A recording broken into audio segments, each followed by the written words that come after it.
السلام عليكم ورحمة الله وبركاته. الحمد لله رب العالمين، وصلى الله وسلم على نبيه الأمين محمد وعلى آله وصحبه أجمعين ومن تبعهم بإحسان إلى يوم الدين. أما بعد،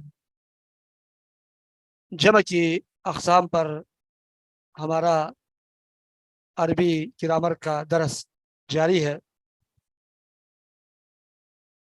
سابقہ درس میں ہم نے ذکر کیا تھا جمع مذکر سالم کے حوالے سے، اور اس درس میں انشاءاللہ جمع مؤنث سالم کے بارے میں بات ہوگی۔ آپ میں سے کوئی عبارت پڑھیں گے؟ آپ پڑھ لیجئے۔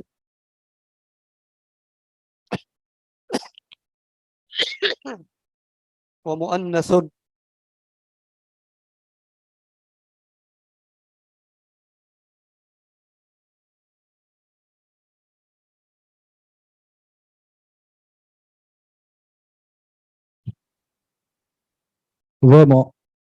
ومؤنث وهو ما الحق بآخره ألف ما ألحق ما ألحق بآخره ألف وتاء نحو مسلمات وشرطه وشرطه إن كان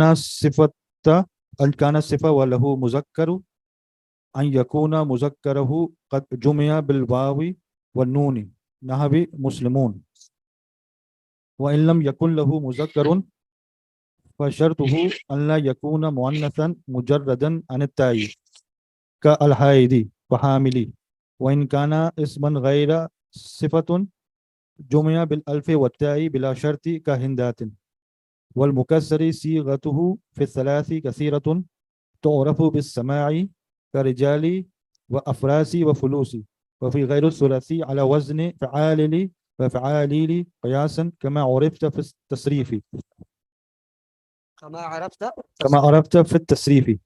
جی بس احسنت بارك الله. ومؤنث جمع مؤنث سالم. اب جمع مذکر سالم اور جمع مؤنث سالم، یہاں پر کتاب والے نے ذکر کیا تھا مصحح اور مکسر۔ مصحح سے مراد وہی سالم ہے، اور سالم کی آگے دو قسمیں، مذکر سالم اور مؤنث سالم۔ مذکر سالم کے بارے میں بات ہو چکی تھی، جب مذکر سالم کے آخر میں یا واو نون یا نون ہوگا، حالت رفع میں واو نون اور حالت نصب اور حالت جر میں یا نون، جیسے جاء المسلمون، رأیت المسلمین، سلمت علی المسلمین۔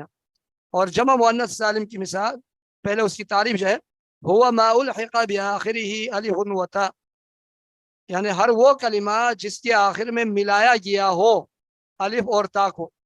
آپ اس عبارت میں بھی کہہ سکتے ہیں، اور اس سے بھی بہتر جو ہے جامع عبارت یہ ہوگا، وهو ما زید بآخره الف و تاء، یعنی جس کے آخر میں بڑھا دیا گیا ہو الف اور تا کو۔ مفرد میں الف اور تا نہیں ہوتی، بلکہ جمع میں الف اور تا بڑھائی جاتی ہے، جیسے مسلمات، مسلمات مسلمتن سے مسلمات۔ اب یہ جو تا ہے مسلمات الف اور تا، یہ زائدتان ہے، یہ اصلی نہیں ہے، جس کے بارے میں شاید پہلے بھی میں نے لکھا تھا۔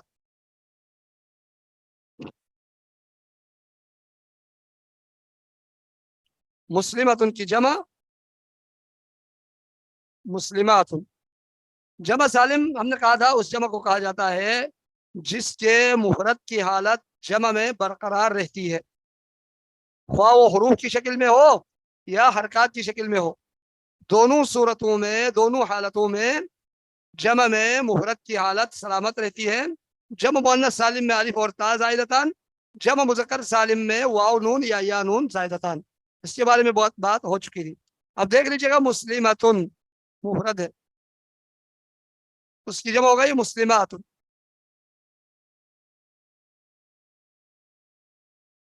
پہلے ہم حروف کی طرف جاتے ہیں، میم ہے، میم ہے، سین ہے، پھر سین ہے، لام ہے، پھر لام ہے، پھر میم ہے، پھر میم ہے۔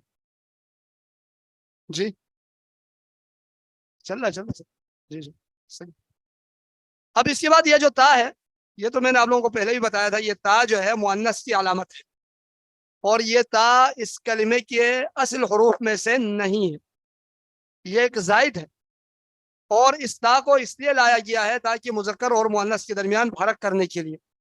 اگر مذکر اور مؤنث کے درمیان شروع سے ہی فرق ہو تو اس تا کی ضرورت بھی نہیں پڑتی عموماً. جیسے حائض ہے، حامل ہے، مرضع ہے، ان میں تا کی ضرورت نہیں پڑتی. تو یہ تا جو ہے یہ تو زائد ہے. باقی جو اصل حروف ہے وہ میم، سین، لام، میم. اب ادھر بھی یہ سب موجود ہے، یہ تمام حروف موجود ہے. اب اس کے بعد ہم حرکت کی طرف جاتے ہیں. اگر حرکت میں بھی فرق آ جائے تو وہ جمع مکسر ہوتا ہے، جمع تکسیر ہوتا ہے، اس کو جمع سالم نہیں کہا جاتا. اب ادھر میم پر ضمہ ہے، جمع میں بھی میم پر ضمہ ہے. سین پہ سکون ہے، جزم ہے، جمع میں بھی سین پہ جزم ہے. لام پہ کسرہ ہے، زیر ہے، ادھر جمع میں بھی لام پہ زیر ہے، کسرہ ہے. پھر اس کے بعد میم ہے، میم پہ فتحہ ہے، ادھر بھی میم پہ فتحہ ہے. آخر میں الف اور تا زائدتان آ گیا. تو یہ ہے جمع مؤنث سالم، جمع مؤنث سالم. اور جمع مذکر سالم کے بارے میں پہلے بات ہو چکی ہے، واو نون اور یا نون زائدتان ہوتا ہے. اور جمع مؤنث سالم حالت رفع میں ضمہ کے ساتھ، حالت نصب اور حالت جر میں کسرہ کے ساتھ ہوتا ہے. مثلا جاءت مسلمات، رأیت مسلمات، مررت بمسلمات. تو یہاں پر مسلمات ہوگا یا مسلمات، یعنی جمع مؤنث سالم میں صرف دو حرکتیں ہیں، یا ضمہ یا کسرہ. فتحہ جمع مذکر سالم پہ نہیں آئے گا، زبر. تو یہ ہوا زائدتان کے حوالے سے. اگر زائد نہ ہو لیکن کبھی ہم وزن پہ آتا ہے تو اس کو جمع مؤنث سالم نہیں کہا جائے گا. مثلا جب ہم نے کہا بیتن، بیتن، اس کی بیتن کا معنی ایک تو ہے گھر، اس کی جمع ہے بیوتن ہے، بیتن اس کی جمع بیوتن. ایک ہے بیت کا معنی ہے شہر، بیتن معنی شہر، شعر و شاعری. تو بیتن، اس بیتن کی جمع جو ہے شہر کی جمع ابیاتن آتا ہے، ابیاتن. اب آخر میں الف تا ہے لیکن یہ تا زائد نہیں ہے بلکہ یہ تا اصلی ہے. لہذا یہ جو جمع ہے یہ جمع تکسیر ہے، یہ جمع مؤنث سالم نہیں ہے. بات سمجھ آئی؟ فہم تم؟ جی. اس کے بعد ہم آگے بڑھتے ہیں. وہ شرط ہو، یعنی جمع مؤنث سالم کی شرط یہ ہے ان کان صفتن، اگر یہ اسم جو ہے اس میں صفت ہو، مثل طالبۃ ہے، معلمۃ ہے، طبیبۃ ہے. اب ان کی جمع کیا ہے؟ طالبات، معلمات، طبیبات. سمجھ میں؟ تو ان کان صفتن، اگر صفت میں سے ہو، وَلَهُ مذکر، اور اس کے مذکر ہو، ان یکون مذکرہ قد جمع بالواو والنون، اس کے جو مذکر ہے وہ جمع مذکر سالم میں واو نون کے ساتھ ہونا چاہیے، واو نون کے ساتھ. جیسے یہاں پر ذکر کیا مسلمون، اسی طرح ہم کہتے ہیں کہ مثلا معلمۃ، معلمات ہے. اب معلم کی جمع کیا ہوگی؟ معلم کی جمع کیا ہوگی؟ معلمون یا معلمین. اسی طرح طبیب، طبیبۃ، طبیبات ہو گئے. اب طبیب کی جمع کیا ہے؟ طبیبون، طبیبون بھی آتا ہے، اور اس کی جمع اطباء بھی آتا ہے. اطباء جمع مؤنث سالم کے لیے، اطباء جمع تکسیر کے لیے، اور طبیبون یہ جمع مذکر سالم کے لیے بھی آتا ہے. دونوں استعمال ہو سکتے ہیں اس میں. تو لیکن یہاں پر یہ جو کہہ رہے ہیں کہ جمع مؤنث سالم، اس کے لیے مذکر میں بھی اس کے وزن میں جمع مذکر سالم بھی ہونا چاہیے وزن. نحو مسلمون، اب مسلمتن سے مسلمات اور مسلمن سے مسلمون یا مسلمین. وَإِن لَمْ يَكُنْ لَهُ مُذَكَّرٌ، اور اگر اس کا مذکر نہ ہو، اس کا مذکر نہ ہو تو فشرط، اس کی شرط یہ ہے اللہ یکون مؤنثا، کہ وہ مؤنث نہ ہو، مجردا عن التا، جو تا سے خالی ہو، اس طرح کا مؤنث نہ ہو، بلکہ وہاں پر تا آنا ضروری ہے. اب مثلا سیارتن ہے، سیارتن، سیارات، اب اس کے مذکر تو نہیں ہے، اس کے لیے کوئی ہم وزن کا مذکر تو نہیں ہے، لیکن اب وہاں پر سیارتن، سیاراتن آئے گا. اور اگر اس کی جمع میں اور اس کی مفرد میں اگر تا نہ آئے تو اس کی جمع جو ہے وہ جمع مؤنث سالم کے حساب سے نہیں بلکہ جمع تکسیر کے حساب سے آئے گا. جیسے حائض، حائض، اس کی جمع آتا ہے اس کی جمع آتا ہے حوائض، حوائض. اور اسی طرح حامل کی جمع آتا ہے حوامل، حامل کی جمع حوامل. جی ہاں. اب اسی طرح حامل کی جمع احمال بھی آتا ہے، جی وہ تو حمل کی جمع احمال ہے. جی حمل کی جمع یعنی حامل کی جمع حوامل، حائز کی جمع حوائز آتا ہے. وَإِنْ كَانَ اسْمًا غَيْرَ صِفَةٍ، اور اگر وہ اسم ہو اور صفت میں سے نہ ہو، اس میں مؤنث یعنی اس میں علم ہو، اس میں علم ہو تو وہاں پر تا آ جائے گی. جمع بالالف والتاء بلا شرط، بغیر کسی شرط کی الف اور تا کے ساتھ آ جائے گی. مثلا ہندن ہنداتن، ہندن سے ہنداتن، زینب سے زینباتن، زینب سے زینباتن کیا جائے گا.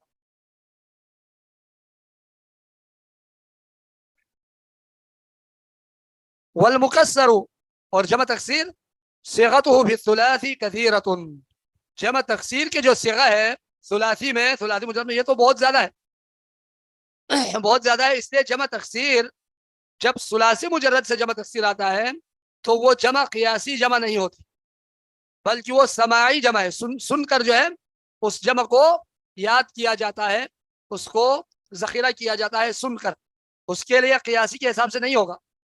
اب جو بھی مفرد ہے رجل سے رجال، اسی طرح جو ہے مثلا فرسن سے افراس، اور فلسن سے فلوسن.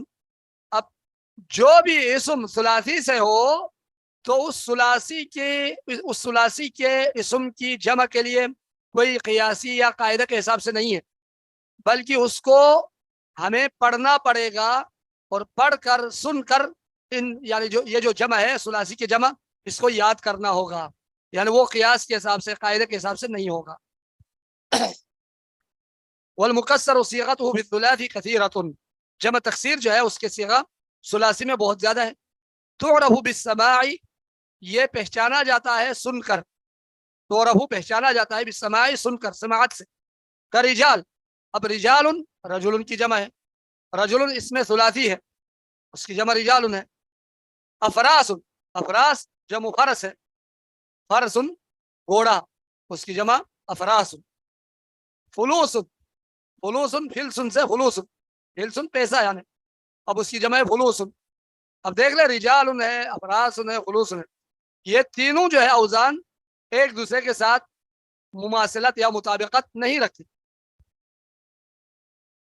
رجال فعال کی وزن پر، افراس افعال کی وزن پر، فلوس فعول کی وزن پر، تو الگ الگ جو ہے اوزان آ گئے. وفی غیر ثلاثی، اور اگر اسم غیر ثلاثی سے ہو، رباعی ہو، خماسی ہو، سداسی ہو، تو وہاں پر جو جمع ہوگا علی وزن فعال، یعنی جمع تکسیر کا، جمع مکسر کا جو وزن ہوگا، اگر وہ اسم ثلاثی نہ ہو بلکہ رباعی ہو، یعنی رباعی سے مراد اس میں 4 حروف ہو، خماسی ہو جس میں 5 حروف ہو، سداسی ہو جس میں 6 حروف ہو، تو ان کی جو جمع ہے، ان کی جمع ہوگی، ان کی جمع یہ فعال یا فعالیل کے وزن پر ہوگا قیاس کے حساب سے. مثلا درہم، درہم یہ مفرد ہے، اس میں کتنے حروف ہیں؟ 4 حروف ہے، درہم. تو یہ اس کی جو جمع ہوگا دراہم، اس کی جمع دراہم ہوگا. دینار، دینار، دینار میں کتنے ہیں؟ دال یا نون الف را، 5، تو اس کی جمع ہوگی دنانیر، فعالیل دنانیر. دینار، دینار کے بارے میں یہ تو شروع سے یہ کرنسی چل رہی ہے، سونے شروع میں جو ہے سونے کے لیے دینار کہا جاتا تھا اور چاندی کے لیے درہم کہا جاتا تھا. جی، تو دینار کے بارے میں کہا جاتا ہے اللہ عالم یہ دین ہے اور نار ہے، یہ دین بھی ہے اور نار بھی ہے. جی ہاں، دونوں ہے اس میں. ہاں، دینار کی جمع دنانیر، دنانیر. جی، دنانیر اس کی جمع. جی، دین و نار.